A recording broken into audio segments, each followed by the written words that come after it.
আমার নিবেদনে দুটো গল্প। প্রথমে দীপিকা কাব্যগ্রন্থ থেকে মুক্তি এবং পরে বনফুলে লেখা নক্ষত্র এবং বেদা। দুটোর বিষয় মুক্তির আলো।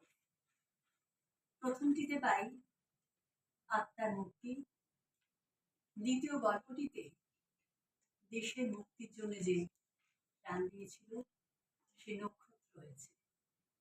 শুরু করছি প্রথমে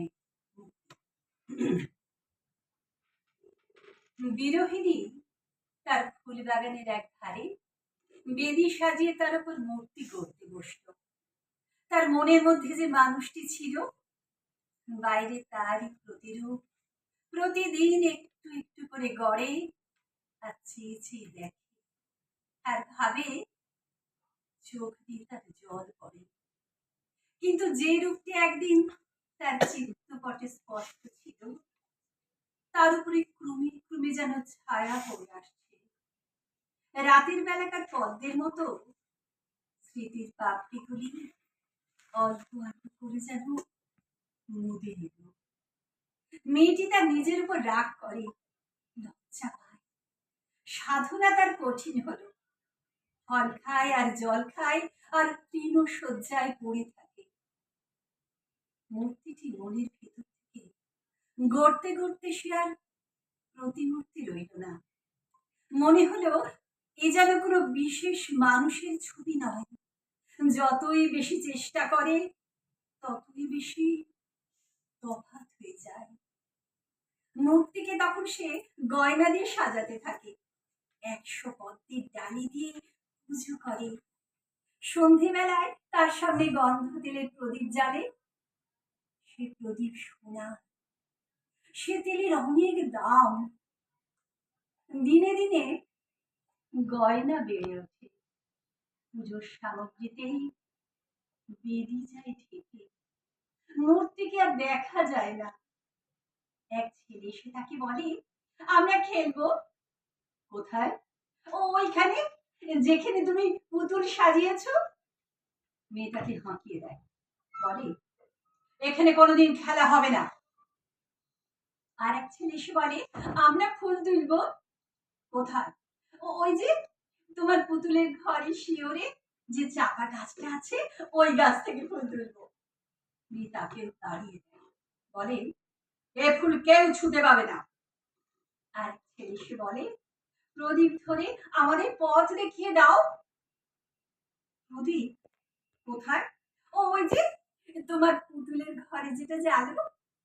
মেয়ে তাকেও তাড়িয়ে দেয়, বলে ওর প্রদীপ ওখান থেকে কখনই সরাতে পারবে না। এক ছেলের দল যায় আর এক ছেলের দল আসে।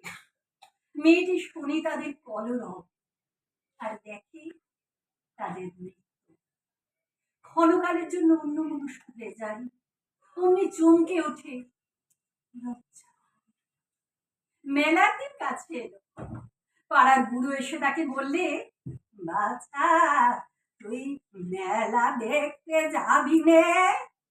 মেয়ে বলে, আমি কোথাও যাব না।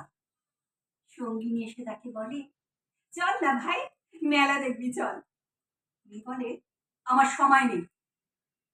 ছোট ছেলেটি এসে বলে, আমাকে সঙ্গে নিয়ে মেলায় চলো না। মেয়েটি বলে, যেতে পারবো না, এইখানে যে আমার পুজো। একদিন রাত্রে ঘুমের মধ্যে সে যেন শুনতে পেল সমুদ্র গর্জনের মতো শব্দ। দলে দলে দেশ বিদেশের লোক চলেছে, কেউ বা রথে, কেউ বা পায়ে হেঁটে, কেউ বা বোঝা পিঠে নিয়ে, কেউ বা বোঝা ফেলে দিয়ে। সকালে যখন সে জেগে উঠল তখন যাত্রীর গানে পাখির গান আর শোনা যায় না। ওর হঠাৎ মনে হলো আমাকেও যেতে হবে। অমনি মনে পড়ে গেল আমার যে পুজো আছে, আমার যে যাবার জো নেই। তখনই ছুটে চলল তার বাগানের দিকে, যেখানে সে মূর্তি সাজিয়ে রেখেছে। গিয়ে দেখে মূর্তি বেদির ওপর দিয়ে পথ চলে গেছে, লোকের পরে লোক চলেছে, বিশ্রাম নেই। বসিয়ে রেখেছিলাম সে কোথায়? কে তার মনের মধ্যে থেকে বলে উঠল, যারা চলেছে তাদেরই মধ্যে সে আছে। এমন সময় ছোট ছেলে এসে বললে, আমাকে হাত ধরে নিয়ে চলো না। কোথায়? ছেলেটি বললে, মেলার মধ্যে তুমি যাবে না?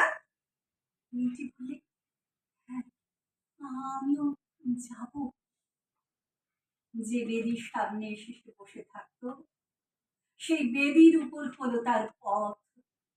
আর মূর্তির মধ্যে যে ঢেকে গিয়েছিল সকল যাত্রীদের মধ্যে, তাকে সে পেল।